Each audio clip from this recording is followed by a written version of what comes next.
Est-ce que l'Église est un hôpital? Il faut se poser la question.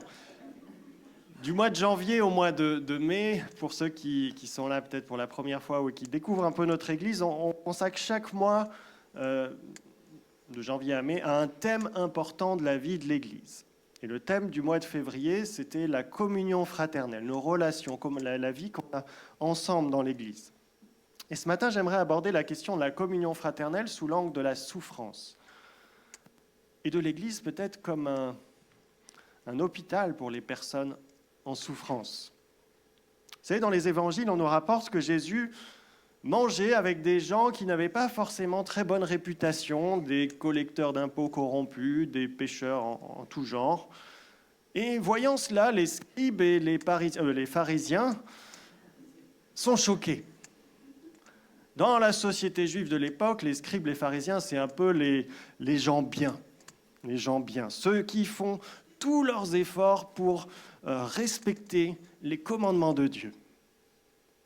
Et ils se disent enfin, comment, Jésus, tu peux manger avec ces gens qui n'ont pas très bonne réputation, ces pécheurs à la vie désordonnée, peu recommandables. Et voyez ce que Jésus leur répond. Je ne sais pas si on peut afficher le texte en Marc 2, verset 17. Ce ne sont pas les bien portants qui ont besoin de médecins. Ce ne sont pas les bien portants qui ont besoin de médecins, mais les malades. Je ne suis pas venu pour appeler des justes, mais des pécheurs. Jésus n'est pas venu appeler des gens bien sous tout rapport, mais des personnes en souffrance, qui se savent en lutte avec le péché. Et quelque part, si on suit l'idée de Jésus, on pourrait dire que l'Église est donc un hôpital dans lequel nous sommes tous des malades. En tout cas, en arrivant. Et c'est vrai qu'on peut être frappé par le nombre de personnes dans l'Église en général qui ont eu une vie compliquée ou marquée par différents types de souffrances.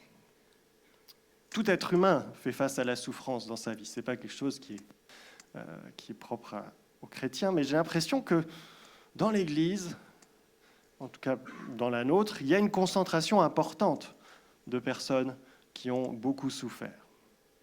Alors si c'est votre cas, bienvenue à l'hôpital du Seigneur.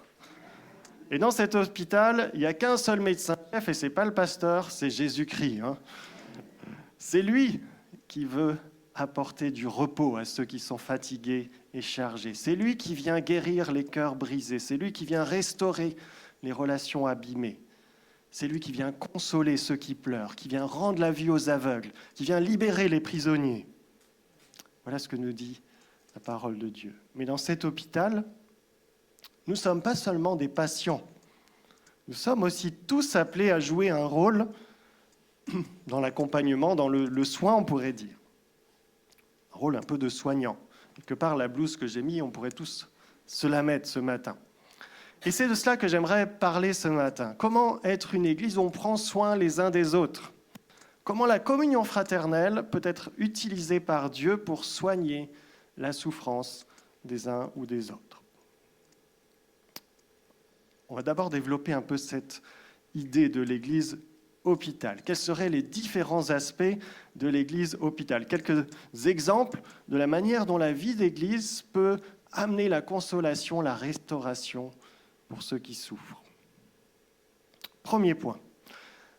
Quand un malade arrive en général en urgence à l'hôpital, la première chose que les services hospitaliers vont faire, c'est l'accueillir et écouter, s'il peut parler en tout cas, quel est son problème. Peut-être observer aussi, faire des examens peut-être. Et je crois que de la même manière, en tant qu'Église, on est d'abord appelé à accueillir ceux qui souffrent.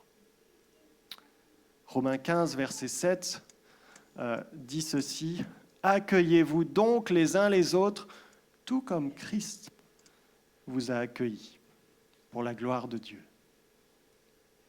Nous sommes invités à suivre l'exemple de Jésus-Christ, qui nous a accueillis dans sa famille, dans son peuple, dans son royaume, malgré nos fautes, malgré nos défauts, malgré nos manquements, malgré une vie pas toujours à sa gloire. Pensez aussi à la compassion de Jésus. Dans les évangiles, il y a pas mal de récits où des malades viennent trouver Jésus. Et Jésus démontre une compassion pour ceux qui souffrent. Il accueillait les malades. Il écoutait aussi leurs besoins. Parfois, il leur disait, voilà, de quoi as-tu besoin? Que veux-tu? Et c'est ce même état d'esprit de compassion, d'amour que nous sommes appelés à revêtir, comme dit Romains 12, verset 15. « Réjouissez-vous avec ceux qui se réjouissent, pleurez avec ceux qui pleurent. » Deuxième aspect, deuxième exemple qui me semble important dans la vie de l'Église par rapport à la souffrance, c'est la prière. Là aussi, si on reprend l'image de l'hôpital, lorsqu'un malade arrive aux urgences de l'hôpital, on a pris le temps de l'écouter, on essaye de voir un peu quel est son problème, et ensuite on va l'orienter vers des soignants, vers des personnes qui pourront le soigner, des infirmières, des médecins, des spécialistes ou autres.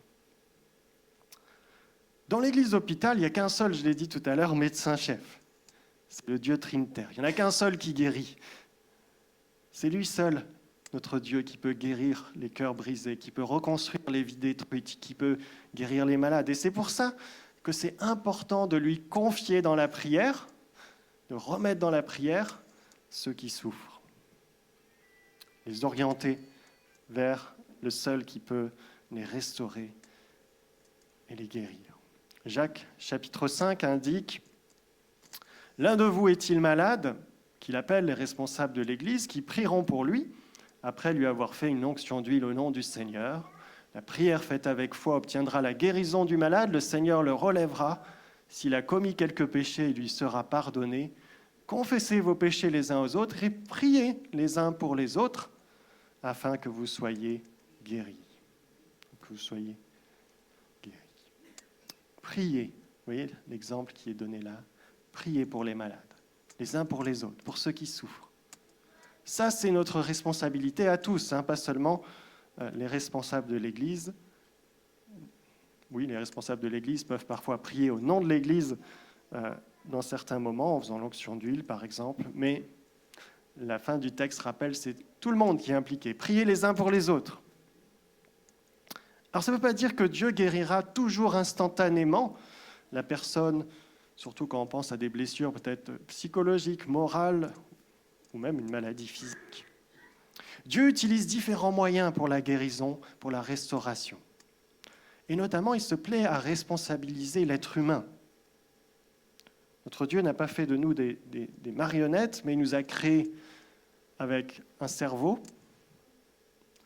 et il nous a responsabilisés dans la création. Il nous a donné ce cerveau qui nous permet d'observer la nature que Dieu a créée, qui a permis à l'être humain de développer la médecine, de comprendre aussi parfois le fonctionnement un peu de nos comportements, le fonctionnement de l'âme, qui est la psychologie. Et Dieu peut aussi utiliser la médecine, la psychologie, pour amener quelqu'un vers la guérison. Mais à travers la prière, qu'est-ce que nous faisons? Nous rappelons que, ultimement, quel que soit le moyen que Dieu va utiliser, c'est Dieu qui est la source de toute guérison, de toute restauration, de tout ce qui est bon pour notre vie. C'est lui qui est la source ultime de tout cela. La prière est donc importante pour amener vers Dieu tous ceux qui souffrent. Troisième exemple, dans l'hôpital de Dieu, il y a un chirurgien hors pair, spécialiste des opérations, c'est le Saint-Esprit.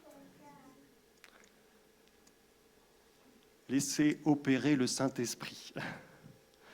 Ça, c'est un autre aspect que le Seigneur veut utiliser pour participer à la restauration, à la consolation de ceux qui souffrent.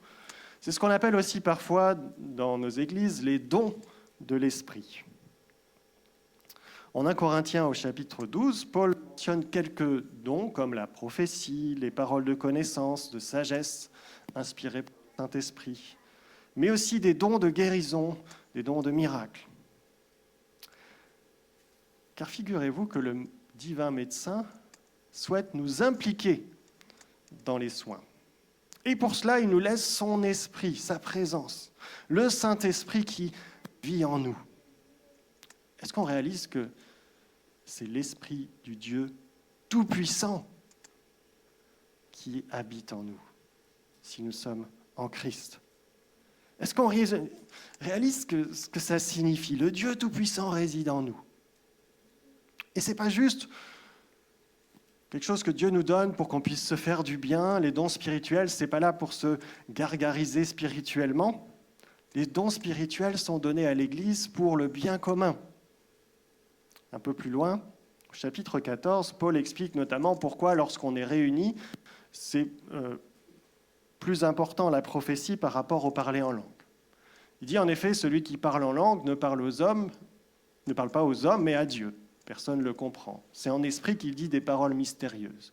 Celui qui prophétise, au contraire, parle aux hommes, les édifie, les encourage et les réconforte. Les dons spirituels, vous voyez, ici, sont pris comme un exemple, la prophétie, pour encourager, réconforter, aider l'Église à se fortifier, à grandir. On est bien dans le domaine, vous voyez, là aussi, de la souffrance parfois.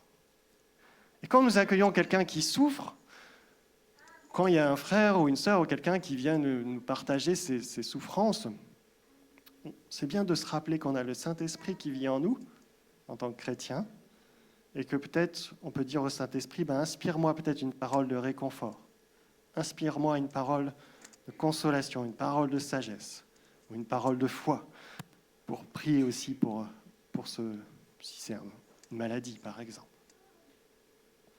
N'oublions pas que le Saint-Esprit est en nous et qu'il veut nous utiliser. Quatrième façon par laquelle l'Église hôpital peut participer et accompagner ceux qui souffrent, c'est aussi l'aide matérielle. L'aide matérielle, financière ou pratique. Dans les hôpitaux, vous savez, vous avez généralement des services sociaux qui vont aider les malades à faire les démarches, par exemple, pour pouvoir obtenir les aides financières dont ils auraient besoin pour payer leurs soins. Parce que parfois, ils ne sont pas bien couverts, ou parfois pour mettre en place une aide à domicile qui soit liée. Vous avez les assistantes sociales à l'hôpital. De la même manière, l'Église est appelée à ne pas rester insensible face aux besoins matériels de ceux qui souffrent. Et dans le Nouveau Testament, on trouve plusieurs passages qui montrent que les premières églises soutenaient financièrement en particulier les veuves et les orphelins. Par exemple, Jacques 1, verset 27, encourage dans ce sens en disant que la religion authentique et pure aux yeux de Dieu le Père consiste à aider les orphelins et les veuves dans leur détresse. Vous savez, à l'époque biblique, les orphelins, les veuves, sont les personnes vulnérables par excellence.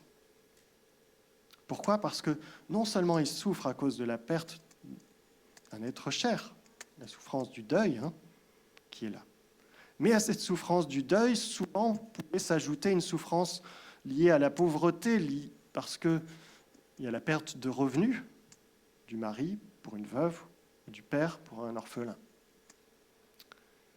Et le Dieu des veuves et des orphelins invite ses enfants à manifester sa compassion pour ces personnes dans le besoin. De la même manière, on peut réfléchir à comment accompagner ceux qui vivent une souffrance qui est liée aussi à des questions matérielles. Cinquièmement, je dirais que nos cultes et nos rencontres où on loue Dieu, on prie ensemble, on se met à l'écoute de sa parole, c'est peut-être un peu comme des réunions d'équipe ou des réunions de service. Vous savez, dans un hôpital, dans un service, parfois on fait une réunion du staff, une réunion de service, où tout le monde se rassemble pour faire le point ensemble. Qu'est-ce qu'on fait durant nos cultes, comme aujourd'hui ?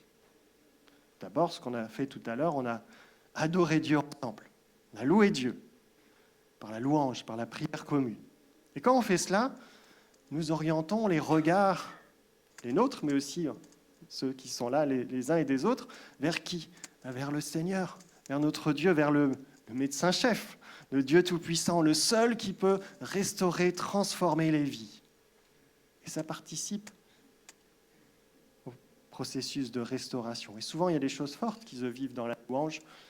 Le Seigneur vient guérir parfois des blessures profondes. Il y a des témoignages comme cela. Ensuite, après avoir adoré Dieu, on se met à l'écoute de sa parole, à travers la prédication des Écritures. Et là, qu'est-ce qu'on fait? On écoute les meilleurs conseils possibles que nous a laissés notre Dieu pour là aussi nous éviter bien des blessures et des douleurs au cours de notre marche sur cette terre. Et enfin, ce qu'on fait habituellement dans nos cultes, c'est qu'on partage le repas du Seigneur, ce qu'on appelle la Sainte Seine. Et c'est un moyen de dire, en prenant ce pain et cette coupe, de dire avec notre corps, puisqu'on mange, on boit, que c'est par le sacrifice de Jésus-Christ que nous sommes sauvés. Et on le dit ensemble, et on se le rappelle aussi les uns aux autres, que c'est par ses souffrances que nous sommes restaurés, que c'est par ses meurtrissures que nous sommes guéris. Le sacrifice de Jésus-Christ à la croix, c'est le point central pour la restauration de l'humanité dans le plan de Dieu. Et c'est ce qu'on rappelle à travers ce repas. Et c'est ce qu'on se rappelle les uns aux autres aussi. Vous voyez quelques exemples, je pense qu'il y en aurait peut-être d'autres, mais quelques exemples de la manière dont nous pouvons être une église un peu hôpital, qui prend soin de ceux qui souffrent et qui les amène vers la guérison, parce que c'est bien ça l'objectif. Ce n'est pas de rester dans son état. Mais maintenant qu'on a vu cela, quel est notre rôle à chacun dans cette église hôpital? Quel est notre rôle? Tout d'abord, je pense qu'il faut rappeler que dans cet hôpital, nous sommes tous à la fois des patients et des soignants. C'est un peu différent d'un hôpital classique où normalement vous avez le personnel soignant d'un côté et les patients d'un autre. Ici, on est tous un peu dans les deux camps. On est tous un peu les deux à la fois. Et premièrement, nous devons d'abord réaliser que nous sommes tous rentrés dans l'Église, en tout cas lorsque nous avons donné notre vie à Jésus-Christ, nous sommes venus à lui comme des personnes en souffrance, et en particulier comme des personnes qui étaient conscientes du péché qui les atteint dans leur vie.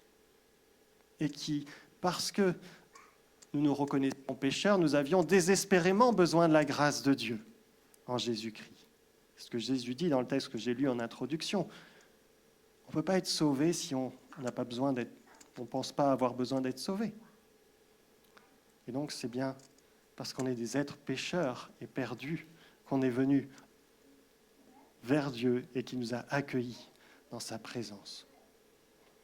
Jésus n'est pas venu chercher les bien portants, mais ceux qui sont capables de reconnaître leurs besoins de salut, de restauration. Alors ça, on le reçoit une fois pour toutes à la conversion. On est sauvé. On est sauvé en Jésus-Christ par le sacrifice qu'il a accompli pour nous à la croix. Mais ça ne veut pas dire pour autant que la souffrance de la vie humaine, on pourrait dire, disparaît une fois qu'on est converti. Dans le sens qu'on n'aurait plus jamais aucun problème, plus jamais aucune souffrance dans nos vies. Parce que tant que nous sommes sur cette terre, nous passons tous par des temps de souffrance. Parfois c'est la maladie, parfois c'est des circonstances difficiles, parfois c'est la perte d'un être cher, la souffrance du deuil, les malheurs subis aussi par nos proches.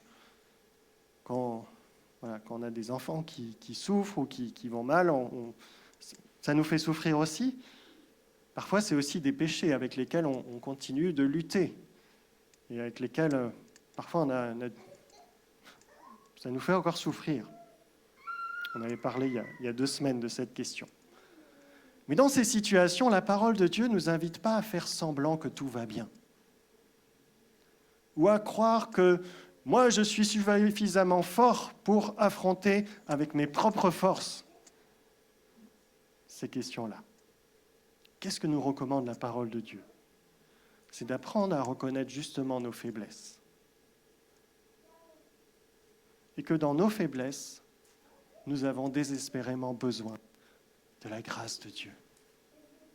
Si vous n'êtes pas convaincu de cela, je vous invite à relire la 2e épître aux Corinthiens, 2 Corinthiens, 2e lettre aux Corinthiens, dans laquelle l'apôtre Paul, il ne cesse de rappeler ses souffrances et comment Dieu a manifesté sa gloire, à travers elle. Et il nous invite à reconnaître que nous sommes comme des vases de terre comme des vases de terre. Un vase de terre, c'est fragile. Et le Seigneur, pourtant, utilise ces vases-là, dit-il, pour manifester sa gloire. Mais si nous souhaitons que le Seigneur nous utilise pour sa gloire, il faut être conscient de nos faiblesses. Il ne faut pas faire semblant que tout va bien quand ça ne va pas. Mais accepter que nous avons besoin de guérison, accepter que nous avons besoin de restauration. Et je crois que beaucoup, malheureusement, de scandales et de difficultés dans la vie des églises sont dus au fait que des hommes ou des femmes n'ont pas accepté de reconnaître leurs faiblesses, n'ont pas accepté de reconnaître leurs souffrances ou leurs blessures. Et si vous laissez une plaie infectée sans rien faire, je ne suis pas médecin, mais il me semble que ça ne va pas s'arranger. C'est important de pouvoir reconnaître ce qui ne va pas dans sa vie. Non pas pour s'y morfondre, mais parce que si on ne reconnaît pas cela, on ne peut pas avoir besoin de soins. On ne peut pas accepter qu'on a besoin de se faire soigner, qu'on a besoin de progresser, que nous ne pourrons pas nous en sortir tout seuls. Mais si nous réalisons cela, alors j'ai une bonne nouvelle pour vous, vous êtes au bon endroit, bienvenue à l'église hôpital. Ça, c'est un premier point, reconnaître. Soyons honnêtes avec ce que l'on vit. C'est important pour progresser dans la vie chrétienne et laisser le Seigneur nous restaurer. En même temps, deuxièmement, si nous faisons partie de l'Église, on n'est pas seulement des patients, on pourrait dire, on est aussi des soignants. C'est là que c'est un peu particulier. On a tous un rôle à jouer dans les soins que le Seigneur veut apporter les uns aux autres. Et pour cela, justement, le Nouveau Testament emploie souvent une formule qu'on trouve dans beaucoup de textes, qu'on traduit par les uns, les autres. Tous ces textes qui disent les uns, les autres. J'en ai déjà mentionné plusieurs dans cette prédication. Accueillez-vous les uns, les autres. Priez les uns pour les autres. Confessez vos péchés les uns aux autres. On pourrait en ajouter d'autres, par exemple, encouragez-vous ou réconfortez-vous les uns les autres. Portez vos fardeaux les uns les autres. Qu'est-ce que ça veut dire ? Ça veut dire qu'on est tous concernés, les uns comme les autres. Et d'ailleurs, une des raisons pour lesquelles nous sommes concernés, c'est justement parce que nous sommes aussi des personnes en souffrance ou qui ont connu la souffrance à un moment dans leur vie. Et il y a un très beau passage à ce sujet en 2 Corinthiens 1, c'est le début de la lettre deuxième lettre aux Corinthiens, chapitre 1, versets 3 et 4. Paul, comme d'habitude dans ses lettres, il commence par prier, louer Dieu. Béni soit Dieu, le Père de notre Seigneur Jésus-Christ, le Père des miséricordes et le Dieu de toute consolation. Il nous console dans toutes nos détresses. Pourquoi ? Pour nous rendre capables de consoler tous ceux qui sont en détresse, par la consolation que nous-mêmes recevons de Dieu. Il nous console dans toutes nos détresses pour nous rendre capables à notre tour de consoler, par la consolation que nous recevons de Dieu. Dieu nous console en Jésus-Christ et nous sommes appelés à notre tour à consoler les autres par la consolation reçue de Dieu. Et c'est beau comme image.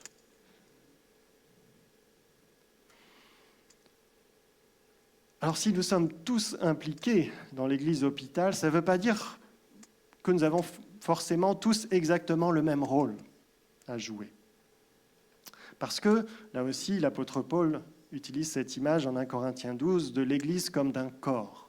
L'église est comme un corps, le corps du Christ, dont chacun d'entre nous est comme un organe différent, un membre différent. Et dans un corps, les organes sont différents, ils n'ont pas tous le même rôle, pas tous la même fonction, mais ils sont tous importants. Et de la même manière, dans l'Église, on peut avoir des rôles ou des fonctions différentes en fonction de qui nous sommes, en fonction des dons que le Seigneur a placés en nous, en fonction aussi du cheminement qui est le nôtre. Dans l'Église hôpital, il y a d'une certaine manière des docteurs, c'est le mot qui est utilisé pour enseignants, dans le sens d'enseignants, Il y a aussi des personnes qui peuvent avoir un rôle de coordination, un peu comme les cadres hospitaliers. On a besoin de responsables aussi qui coordonnent la vie de l'Église. Et puis de la même manière que dans un hôpital, chacun fait pas la même.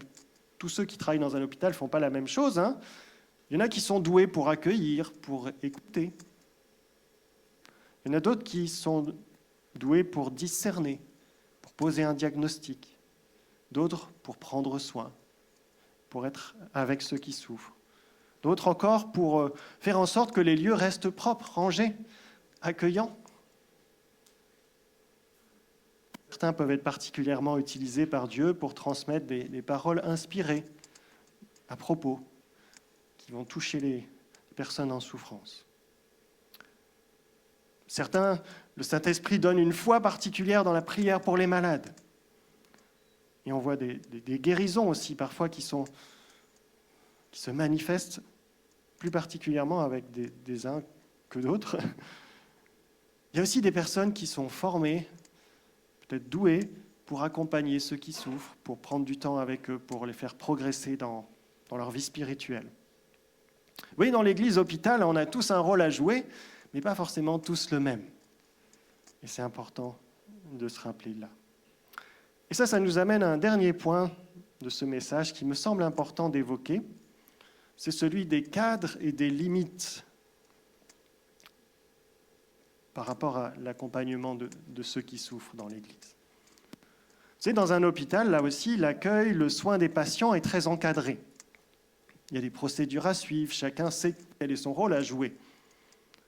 Et toutes ces règles, ces principes ne sont pas là pour compliquer les choses, en tout cas normalement. Je sais que ce n'est jamais simple dans la pratique, mais normalement, c'est là pour faciliter et pour améliorer la prise en charge des malades, pour qu'ils soient mieux soignés, justement, en théorie en tout cas.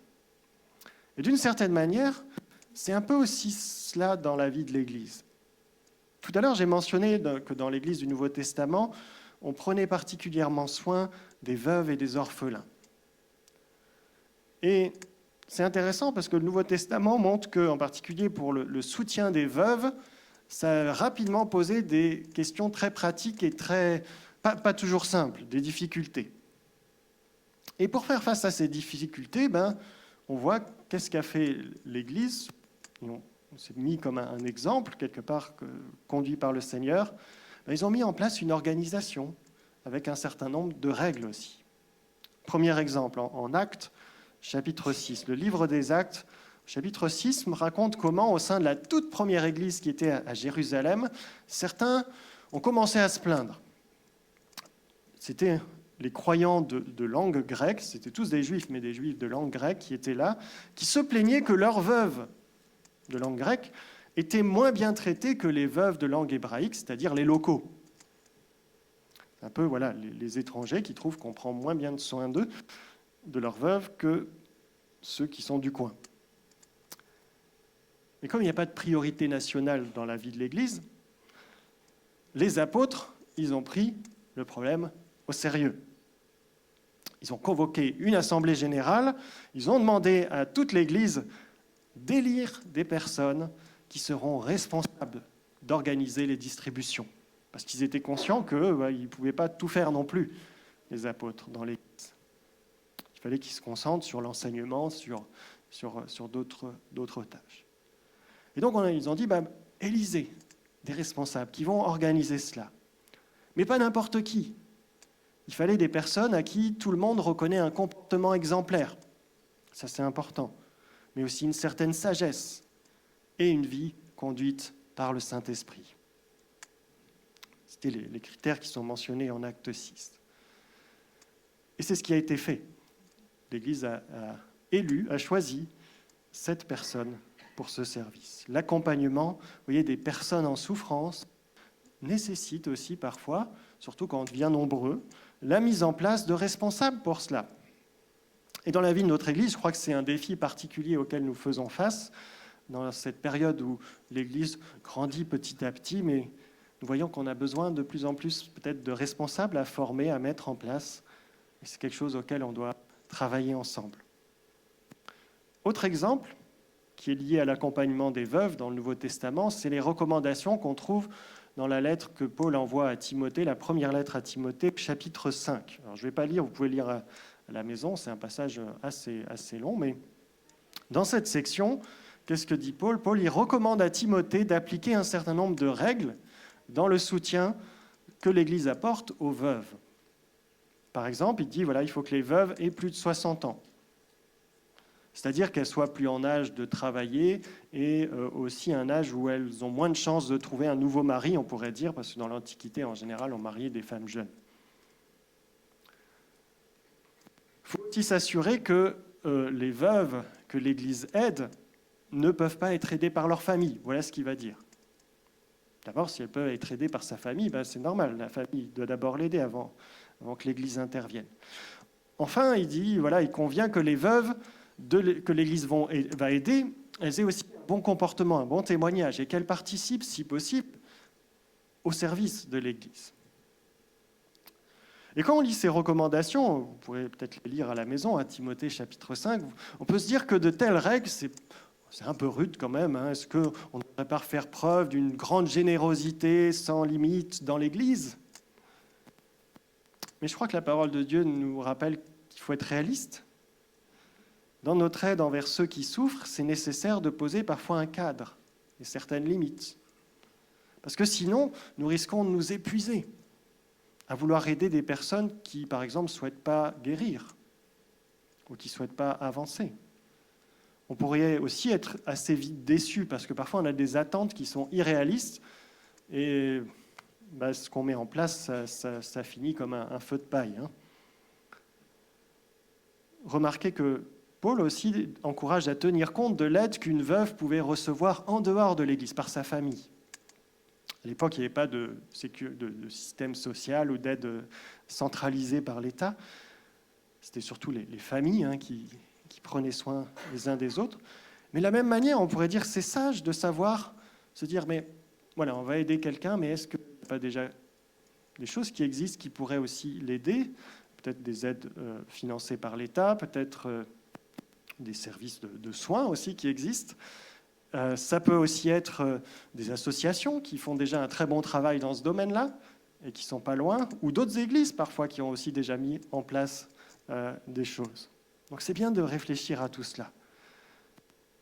Et dans l'église hôpital, vous voyez, c'est bon que l'accompagnement soit organisé, que certaines règles soient définies.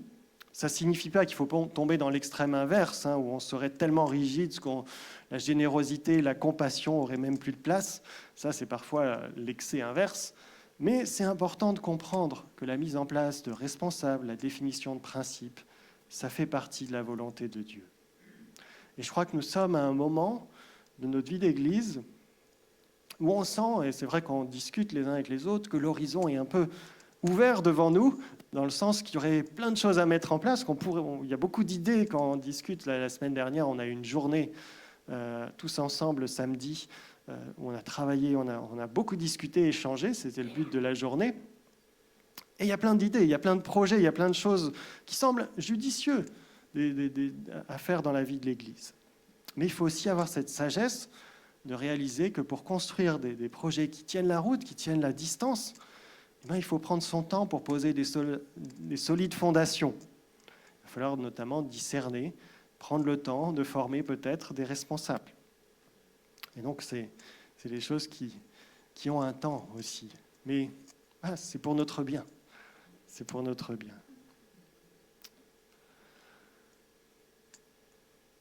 Voilà un peu quelques éléments sur l'église hôpital. Et c'est vrai que d'une certaine manière, alors l'image a ses limites, l'image de l'église comme un hôpital, et on ne peut pas la pousser trop loin, mais d'une certaine manière, l'église est un peu comme un hôpital pour tous ceux qui souffrent. Et nous sommes cette église hôpital, appelée à accueillir, appelée à écouter, à prier, à exercer les dons, à orienter les regards vers le divin médecin-chef qui est Jésus-Christ. Et dans cet hôpital, on est tous impliqués, tous à la fois patients et soignants, on pourrait dire. Mais j'aimerais terminer avec un texte qui me semble donner une orientation sur laquelle on pourrait s'arrêter pour terminer. S'il y a une chose, je crois, à retenir dans tout cela, dans cette optique de prendre soin les uns des autres, un seul mot d'ordre, c'est d'adopter l'attitude de Jésus-Christ. Adopter l'attitude de Jésus-Christ. Et il y a un beau texte qui évoque cela, c'est Philippiens au chapitre 2, et je voudrais le lire pour terminer ce message. Philippiens 2, versets 1 à 11. Et Paul parle au début des relations dans l'Église et justement de comment on prend soin les uns des autres. Philippiens 2, verset 1. S'il y a donc de l'encouragement en Christ, s'il y a de la consolation dans l'amour, s'il y a une communion de l'esprit, s'il y a de la tendresse, de la compassion, on parle de la vie de l'Église, là, en Jésus-Christ. Rendez ma joie parfaite en vivant d'un plein accord. Ayez un même amour, un même cœur, une unité de pensée. Ne faites rien par esprit de rivalité ou par désir d'une gloire sans valeur, mais avec humilité, considérez les autres comme supérieurs à vous-même. Que chacun de vous, au lieu de regarder à ses propres intérêts, regarde aussi à celui des autres. Et c'est là qu'il dit que votre attitude soit identique à celle de Jésus. Et il va développer cela. Que votre attitude soit identique à celle de Jésus-Christ, c'est-à-dire que lui, qui est de condition divine, n'a pas regardé son égalité avec Dieu comme un butin à préserver, mais il s'est dépouillé lui-même en prenant une condition de serviteur, en devenant semblable aux êtres humains. Reconnu comme un simple homme, il s'est humilié lui-même en faisant preuve d'obéissance jusqu'à la mort, même la mort sur la croix. C'est aussi pourquoi Dieu l'a élevé à la plus haute place et lui a donné le nom qui est au-dessus de tout nom, afin qu'au nom de Jésus, chacun plie le genou dans le ciel, sur la terre et sous la terre, et que toute langue reconnaisse que Jésus-Christ est le Seigneur, à la gloire de Dieu le Père. Amen. Que notre attitude soit identique à celle de Jésus-Christ. Je vous invite à prier.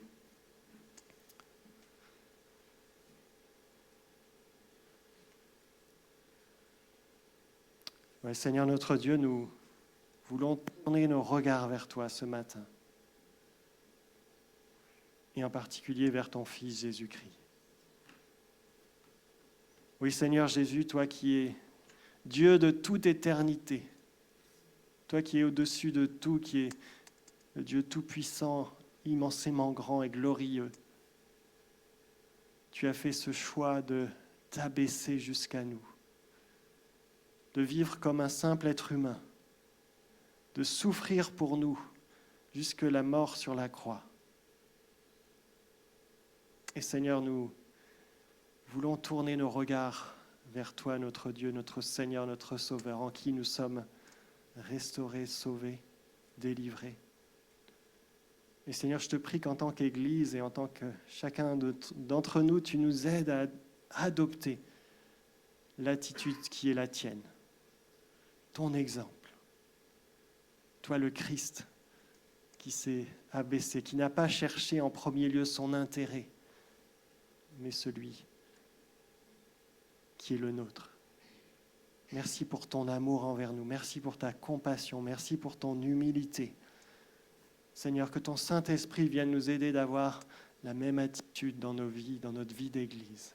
Que nous puissions être une Église qui prend soin les uns des autres.